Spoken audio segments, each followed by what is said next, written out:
African history, nationalism in Namibia. Nationalism in Namibia. Namibia was first a Germany colony but was mandated to South Africa. The main liberation movement in Namibia's struggle for independence was the South West African People's Organization SWAPO. The South West African National Union SWANU also played an active role in the struggle for independence in Namibia. Eventually, Namibia was able to regain her independence from South Africa in March 1990 with Sam Nujoma as the first president. Obstacles in Namibia's struggle for independence. The extension of the apartheid policy in Namibia. Upon the introduction of apartheid in South Africa, the policy was extended to Namibia by the South African government. This was followed by the establishment of Bantustans in Namibia, which became a basis of ethnicism in Namibia, leading to disunity among the masses. Apartheid was also followed by the passed laws, curfews which restricted Africans in particular places. Apartheid hampered the nationalistic struggle in Namibia, hence delayed independence. The military superiority of the South Africans in Namibia. South Africa had a large army which was well trained, equipped and facilitated. This army was put to use and it crushed SWAPO guerrilla activities. On the contrary, the SWAPO fighters were ill-equipped, poorly trained and not coordinated, making them military vulnerable to the South Africans' forces, hence delaying success in Namibia's independence struggle up to 1990. The role of the Cold War politics also partly delayed Namibia's independence. Because of SWAPO Marxist orientation and due to the fear of the spread of communism, capitalist states like USA and Britain embarked on a policy of South Africa's rule in Namibia with a lot of military and financial backing in order to frustrate SWAPO efforts, for the fear that SWAPO might come to power and turn Namibia into a communist state. Therefore complicated the road to independence in Namibia. The role of the Triumvirate Alliance also contributed to the delayed independence of Namibia. This was an offensive and defensive military alliance formed by Don Salazar of Portugal, Ian Smith of Southern Rhodesia and Hendrik Verwoerd of South Africa, whose main aim was crushing any nationalistic activity/guerrilla movement in any of the territories under their rule. The presence of the Triumvirate therefore frustrated SWAPO efforts to defeat South African forces, which in turn delayed independence up to 1990. South Africa's economic interests in Namibia also delayed the independence of Namibia. South Africa could not let go of Namibia with its abundant economic and natural resources like zinc, diamonds, and other minerals, including uranium, which was vital in the manufacturing of nuclear weapons. Namibia's climate and soils became crucial for South Africa's interests of maximizing the agricultural potential of the country. Therefore, the economic motives of South Africa and Namibia made it difficult for it to grant independence to Namibia. The presence of the large white settler community in Namibia also delayed her independence up to 1990. Namibia had a total of about 100,000 settlers, and the number kept on increasing, something that necessitated the protection of their interest in Namibia. They had acquired land and other forms of wealth plus privileges which needed to be protected. This made the South African apartheid regime in Namibia to become so tough to any nationalistic activity in the country, hence delaying the independence of Southwest Africa. The use of brutal and oppressive means against nationalists also delayed Namibia's independence. Soon after South Africa's taking over Namibia, a force was sent to punish Chief Manjum of the Ovambo, who was later killed. This was followed by bombings in which thousands of Namibians were killed in 1922. Herman Chatovo was sentenced for 20 years and transported to Robben Island. Such acts of brutality made many Namibians to oppose South Africa and Namibia and join the SWAPO in large numbers. The brutality of South Africa in Namibia delayed her independence. Ethnicity also presented another problem in Namibia's struggle for independence. Various tribes of Ovambo, Herer, Nama, Rator, Ethnic rivalry and could hardly unite against South Africa's rule. Even when the political parties started to emerge, they were formed on ethnic grounds, e.g. SWAPO for Ovambo and SWANU for Herer. It meant that there was lack of a united front against South African rule, thereby delaying Namibia's independence up to 1990. The presence of Cuban troops in Angola also delayed Namibia's independence. With these troops in Angola, South Africa feared to grant independence to Namibia, as the Cuban troops would be a source of insecurity in South Africa. Cuban troops had been brought to Angola to help the empire against the Unita rebels. Namibia therefore acted as a buffer zone against Cuban forces in Angola, and granting her independence would tantamount to a betrayal to South Africa's security, which made South Africa hold on to Namibia until 1990. The delayed independence of neighbouring states also delayed Namibia's independence.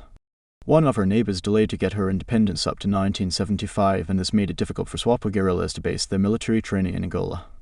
Zimbabwe, the would-be alternative, got independence in 1980 and would be of little help to Namibia's struggle. The neighbours to Namibia were made busy by their own internal problems of struggling for freedom and could not do much as far as her independence was concerned. The double standards and weaknesses of UNO also delayed independence of Namibia. Despite the ruling it gave African history nationalism in Namibia meaningful steps to ensure compliance. Again in 1949, the International Court of Justice of the UN passed a ruling that South Africa should withdraw from Namibia. However, no tangible/meaningful steps were undertaken to this effect. Even the economic sanctions that were imposed by the UN on South African regime were half-hearted attempts delaying Namibia's independence up to 1990. The weaknesses of OAU also delayed Namibia's independence. Like the UN, OAU's resolutions often remain on paper.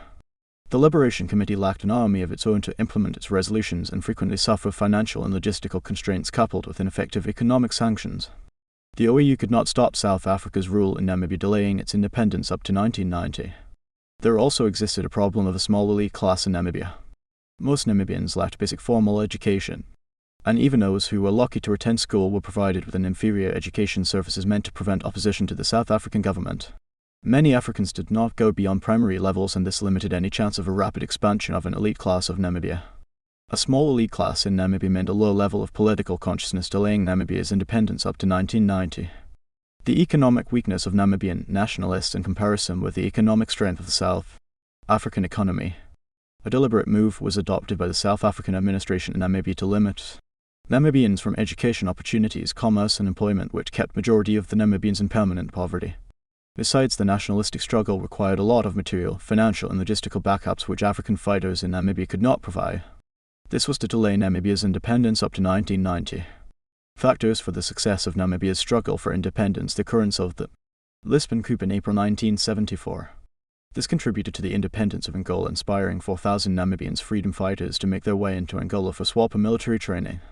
The Lisbon coup therefore facilitated the process in which Angola became a training ground and military base for SWAPO guerrillas, which in turn worked in favor of the nationalist struggle in Namibia. Support from frontline states also contributed to the success of Namibia's struggle for independence. A number of frontline states like Zambia, Tanzania, Egypt, Mozambique and Nigeria offered considerable support to the Namibian liberation struggle. They provided training grounds and military bases for SWAPO guerrillas. They also provided asylum, besides providing education opportunities for freedom fighters. They also helped put pressure on South Africa to withdraw her rule. The end of the Cold War also facilitated Namibia's independence in 1990. The disintegration of USSR was followed with an end of Cold War politics in 1990. Therefore, the earlier fear of the possible spread of communism had been overcome. The capitalist world therefore no longer viewed it as necessary to continue supporting South Africa's rule in Namibia, which worked in favor of Namibian nationalists and continued to struggle for their own independence, which became a success in 1990. The collapse of the Triumvirate Alliance also helped Namibia when one of its founders, Dr. Hendrik Verwoerd, was assassinated in 1966 and replaced by Vorster, and when Don Salazar became paralyzed in 1968, Ian Smith was left without a close ally. This facilitated the collapse of the Triumvirate, which had been notorious for crushing guerrilla and nationalist activities in Namibia, thereby giving a chance to Namibian nationalists to fight and defeat the South African regime in Namibia. The support from the communist states gave success to the nationalist struggle. These states included China, Czechoslovakia and the Soviet Union. They provided assistance to the SWAPO guerrilla in terms of finances and gave weapons to Namibians to fight the South African government in Namibia. This therefore helped Namibia to attain independence in 1990. The role of Frederick de Klerk also facilitated the independence struggle in Namibia. Upon coming to power in South Africa in 1989, he embarked on a liberal approach in solving the Namibian question for independence. He quickly came to a compromise with SWAPO and agreed on a ceasefire and set the date for Namibia's independence, which was to be 21st March 1990. The effective leadership provided by Sam Nujoma also gave rise to Namibia's independence. In his foresighted leadership, he united the various tribes of Ovambo and Hero into the SWAPO mass movement to fight South African rule in Namibia. Through his efforts, Namibia was able to get independence in 1990, and that is why Sam Nujoma became the first president of Namibia. The support that the OAU gave to the independence struggle in Namibia. OAU gave SWAPO official recognition and support. The OAU Liberation Committee worked tirelessly to assist Namibians in the liberation struggle against South African rule. Role of the UNO. After placing Namibia under its trusteeship, UNO put pressure on South Africa to withdraw its rule in Namibia. In October 1966, the General Assembly of UN withdrew South Africa's right to administer Namibia. In 1971, the UN directed that its members refrain from recognizing South Africa's rule in Namibia.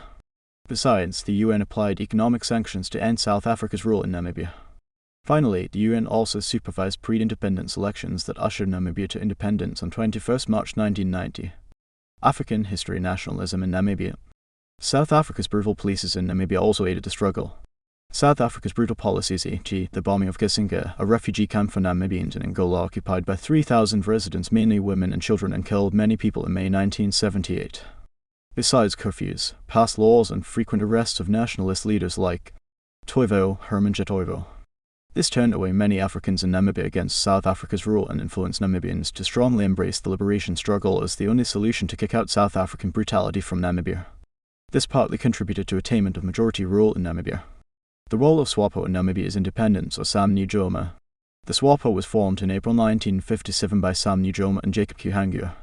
It was first known as the Ovambo People's Organization, but it took on its new name of SWAPO in 1960 at the request of Karina Mburumba, who became both the first SWAPO president when Namibia got independence on 21 March 1990. Its role was as follows. SWAPO provided leadership to the struggle for independence in Namibia. Its leadership base was strong enough with charismatic leaders like Sam Nujoma and Jacob Kuhangua. These leaders hatched plans directed and guided the struggle for independence in Namibia generally. SWAPO leadership and policies won the party a big following among the masses that led to independence in 1990. SWAPO united masses in Namibia for a joint action towards South Africa's rule. Much as it started as the Ovambo People's Movement, it later recruited people of diverse ethnic backgrounds of Hero, Nama. By uniting the masses, opposition to South African rule became strong, and that is why independence was attained. In 1990, SWAPO also trained the guerrilla fighters in Namibia. The training became intense, especially after the Lisbon coup, when Namibians were taken to Angola for military training. When SWAPO trained the fighters, they were fit enough to carry out acts of sabotage from the apartheid government in Namibia. By training guerrilla fighters, SWAPO contributed to the attainment of independence. SWAPO also organized strikes in Namibia. These were a sign of hostility to the unfairness of the South African rule in Namibia. SWAPO organized disgruntled contract workers in the fishing industry to strike at Walvis Bay. More strikes were organized amongst mine workers and farm laborers. Such strikes helped to appeal to the South African regime in Namibia to decolonize Namibia. SWAPO rejected the Bantustan elections of August 1973. It appealed to all Namibians to reject the results of elections, and this call was answered by 97.5% of the electorate. This was a step towards opposition in the South African rule in Namibia. SWAPO recruited women and youth in the independence struggle in Namibia. This later became a strong force in the struggle. By recruiting women and the youth, SWAPO contributed to attainment of independence in Namibia. SWAPO sought for external support, especially from socialist countries, especially Cuba, China, and USSR. These countries provided military, financial, and moral support. They also helped to train the African fighters using modern methods that enabled Africans the nationalists to attain independence. SWAPO declared war on South African rule. This war was after SWAPO preparation, which included training guerrillas and equipping them with necessary skills to South Africa out of Namibia. It was after declaring war on Africa that Africa started thinking of granting Namibia's independence. SWAPO also established external bases in Angola. This became training grounds for SWAPO guerrillas. These were also used to coordinate external assistance to the SWAPO guerrillas, a factor that contributed to the later success of the independence struggle in Namibia. SWAPO won recognition of the UN. This helped Namibia in a sense that it got a lot of backing and assistance from the UN, which involved putting sanctions on South Africa and cancelling out its official recognition in Namibia. The UN greatly assisted Namibia in 1990. SWAPO also appealed to OAU and later won its sympathy and recognition. The OAU, through its Liberation Committee, it influenced frontlines, e.g. Tanzania, Uganda, Ethiopia, etc. to assist Namibia in their struggle for independence, which became a reality in 1990. African history, nationalism in Namibia. Available introduction / background of Nujoma, i.e. Southwest Africa was a Germany colony until 1920 when it was mandated to the League of Nations, but later the UN under the Security Council had resolved its decolonization defied by South Africa from 1960. Mobilized workers in Namibia to protest against the contract labor. He founded the Ovambo People's Organization in 1957 OPO. Nujoma transformed OPO to SWAPO in 1966. Provided leadership to the liberation struggle. Proposed the introduction of the apartheid policies in Namibia. Started the guerrilla warfare against South Africa. Sought for support from radical and socialist states like USSR. Recruited and trained fighters in Tanzania and Angola. He set up external bases in neighboring countries, i.e. Tanzania and other frontline states. Won the support of NAM. Won the support of OAU Liberation Committee. Won the support of the Pan-Africans after 1958, i.e. Accra Conference. He led the negotiations with the South African government. Promoted unity. Cooperated with other nationalists like Toivo created alliances with other liberation movements in South Africa like MPLA, Frelimo, received the instruments of power of independence for Namibia, opposed the Turnhull Conference proposal. He set up a military wing called Plan I, People's Liberation Army of Namibia. He opposed South Africa's brutality.